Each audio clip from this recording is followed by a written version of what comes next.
The afternoon in Marbella was bathed in golden sunlight, the kind of light that made the richest of the wealthy shine and hid the shadows of their secrets. On the terrace of the Mirador Real Hotel, a place where drinks cost more than a monthly salary, walked a tall man, with a haughty smile and a freshly pressed zoot.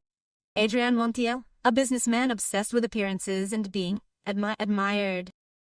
Next to him, arm in arm and wearing a red dress that looked like liquid fire, was Tamara, his brand new wife. She was 10 years younger than him, had the figure he always showed off, and had the confident attitude of someone who believed they had won the jackpot.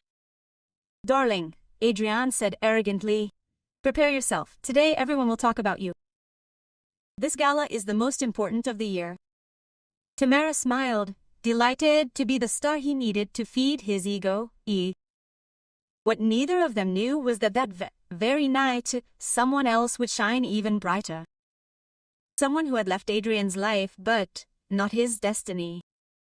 His ex-wife, Elena Valcarcel. Chapter 1: The Fall and the Breakup.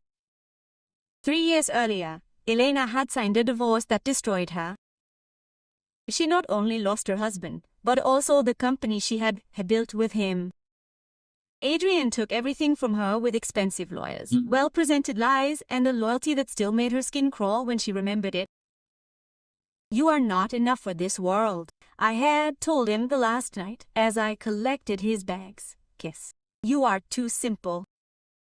I need someone who looks like I can match." That simple one had been the deepest stab. Elena left the mansion without looking back. She traveled to Madrid. She focused on working as a consultant, rebuilding her life from scratch. No one knew that life was preparing a turn for her that she had not even imagined. Chapter 2: The Unexpected Inheritance. A year after the divorce, Elena received a call that would change her destiny. "Mrs. Valcarcel, we need you to come to the notary's office. It's about the will of her great-uncle Don Arturo Valcarcel." The man, with whom she had lost contact a long time ago, was one of the most discreet and powerful private investors in Spain. He lived away from the press and social networks, but he owned an empire made up of hotels, construction companies, and industrial parks. When the notary read the document, Elena could barely breathe. She inherited absolutely everything, but I didn't know what she was stammering. He followed in her footsteps. "Ma'am," the notary said with a warm smile. "I knew I had suffered an injustice. I always believed in you." From that moment on, Elena's name Valcarcel stopped being the silent woman with a broken heart, Etiquette. She became the new, powerful figure in business. The press began to mention her discreetly at first, more forcefully later, but she never appeared at public events. Easy.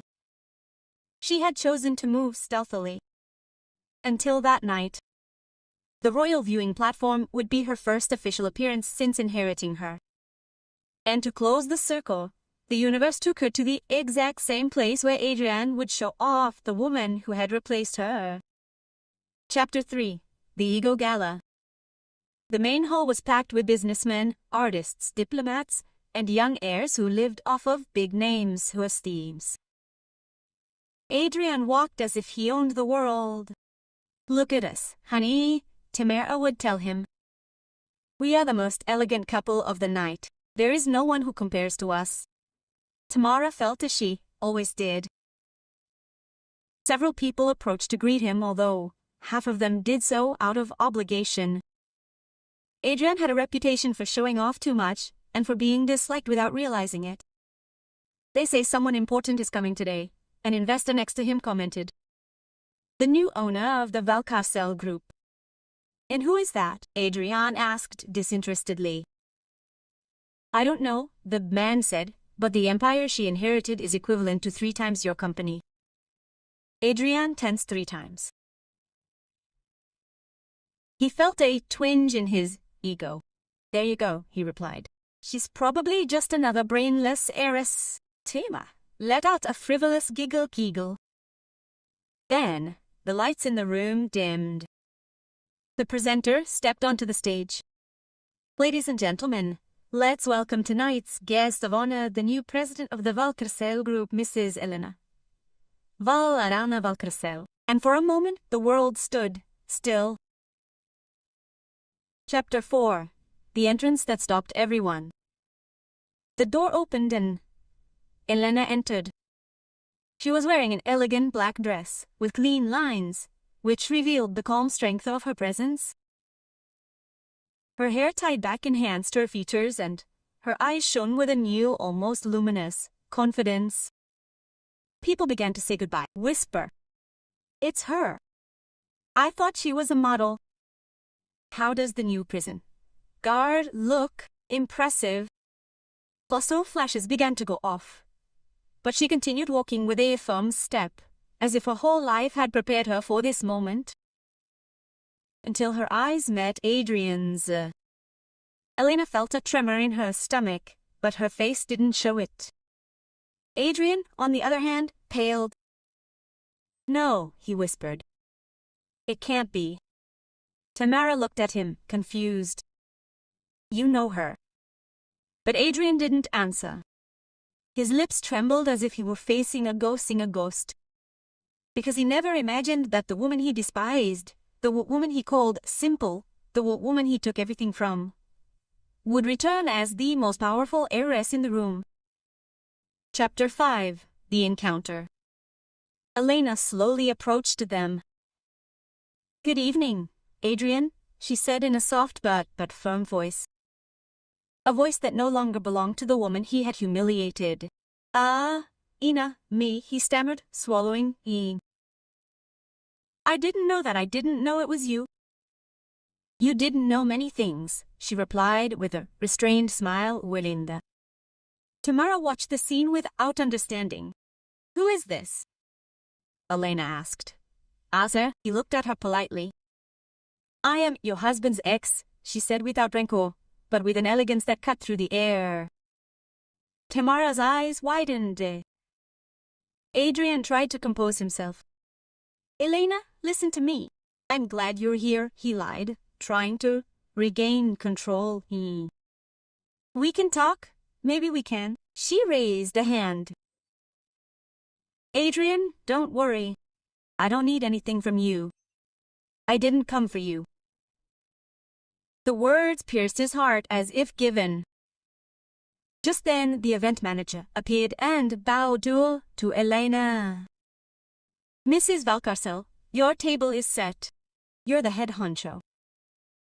Several glances turned to her in admiration, and in each one, Adrian saw something he would never have expected to see. Emile.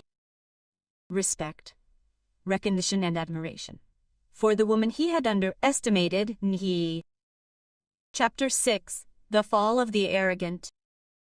All night, Adrian couldn't take his eyes off her. Elena spoke to ministers, businessmen, philanthropists. People lined up to greet her. Her name repeated itself like a powerful melody. Tamara, for the first time, felt invisible. "You're not paying attention to me," she complained. But Adrian was elsewhere. His mind burned with a mixture of jealousy, disbelief, and remorse. "She can't have changed that much," he murmured. "If she can," an older woman said at his side. "When a woman breaks free from what crushes her, she blossoms." Adrian felt that the sentence was a direct slap in the face. Chapter 7. The Final Conversation. At the end of the gala, he approached Elena in desperation. "Please, let's talk for just 5 minutes." She watched him. She looked tired, not physically, but emotionally, tired of the shadows of the past. 5 minutes, she accepted. They walked towards a silent balcony. "Elena," he said, in a broken voice, "I never thought you would go this far." "Because you never really looked at me," she replied. Adrian gritted his teeth.